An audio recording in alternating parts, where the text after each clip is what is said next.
Allez, what's up tout le monde, j'espère que vous allez bien. Je suis Jordi Bayo. Si c'est la première fois que vous arrivez sur cette chaîne, alors sachez que cette chaîne parle beaucoup plus d'ingénierie informatique et plus particulièrement d'une approche aujourd'hui qui est beaucoup plus populaire qu'on appelle l'approche DevOps. Lorsque j'ai créé cette chaîne, je l'ai appelée Young Devs, et pour certains, Young Dev peut être Young Developer, donc pour aider les jeunes développeurs, et pour d'autres c'est Young DevOps pour les jeunes DevOps. Ok, et aujourd'hui le but de cette vidéo c'est de parler en fait d'une question qui me revient très régulièrement pendant mes interviews. Ça m'a amené à réfléchir en fait sur quelles sont les origines des DevOps.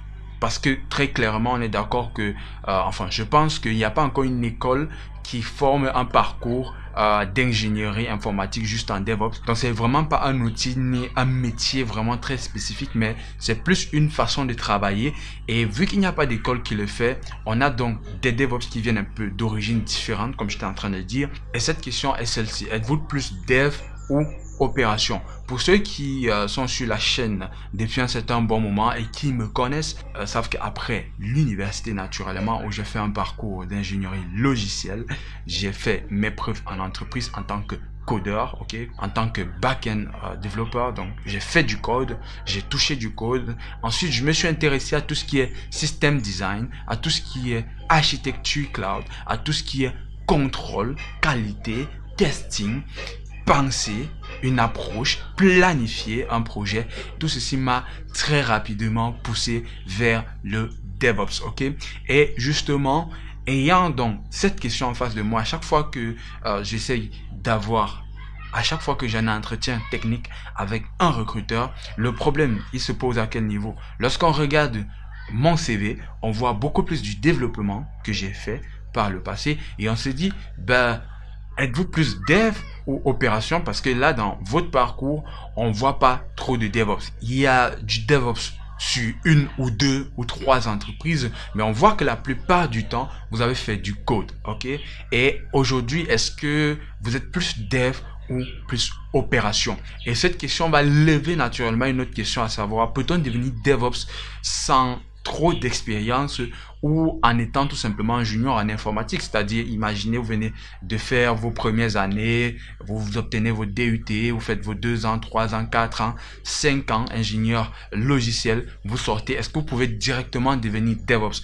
Ou est-ce que il faut avoir forcément 7, 8, 9, 10, 14 ans d'expérience pour pouvoir se prononcer en tant que DevOps? Ça, c'est une autre vidéo, ça, c'est un autre contexte que forcément nous allons faire. Mais dans cette vidéo, spécialement, où je suis parti plus d'un background dev et qu'à chaque fois qu'on me posait cette question, j'ai envie de répondre, je ne suis pas plus dev qu'opération parce que heureusement pour moi, j'ai su à peu près ce qu'il faut pour compléter, ok?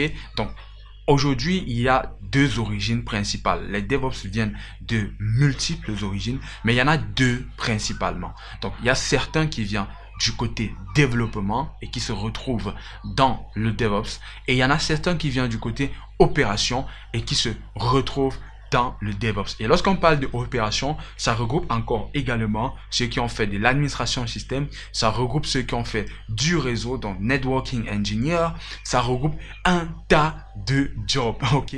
Ça regroupe un tas de rôles que vous pouviez avoir joué. Maintenant, le plus important pour moi, je pense, c'est de connaître ces manquements et pouvoir les compléter, ok? Parce que l'approche qui consiste à avoir une très bonne collaboration, une très bonne culture de collaboration entre le dev et l'opération consiste tout simplement à dire que si vous êtes plus dev, vous devez apprendre beaucoup plus de tout ce qui est opération, donc savoir entretenir un serveur, savoir gérer une infrastructure, savoir faire du déploiement, savoir monitorer ces différentes ressources, que ce soit sur le cloud ou on-prem, savoir veiller à la sécurité de ces différentes ressources sur le cloud ou on-prem, comme je l'ai dit tout à l'heure. Un certain nombre de choses qui relèvent en fait de l'opération, que ce soit le monitoring, que ce soit les déploiements, etc. Et du côté opérationnel, on doit naturellement se compléter avec des connaissances qui résultent du développement, du contrôle qualité, du test du code, de la planification du code, des approches de clean architecture, TDD, etc., structuration, des approches de build, de artefacts, etc., etc., et des outils qui suivent naturellement ces différentes méthodologies de travail. Ok, donc au final, ce qui est important, c'est de savoir quels sont ses manquements et de pouvoir se compléter. Bien sûr, de par mon expérience, comme vous avez pu voir, je viens d'un background développeur, mais de par ma formation en ingénierie logicielle, cela m'a donné la capacité facile de pouvoir embrasser tout ce qui est opérationnel, parce que l'opérationnel faisant partie aussi de l'ingénierie logicielle, j'ai tout simplement pu m'acquitter des deux parties pour devenir aujourd'hui un DevOps qui est équilibré et qui maîtrise à la fois les concepts de développement et les concepts d'opération. Je peux donc affirmer avec conviction que je ne suis pas seulement un dev, mais je suis un DevOps équilibré.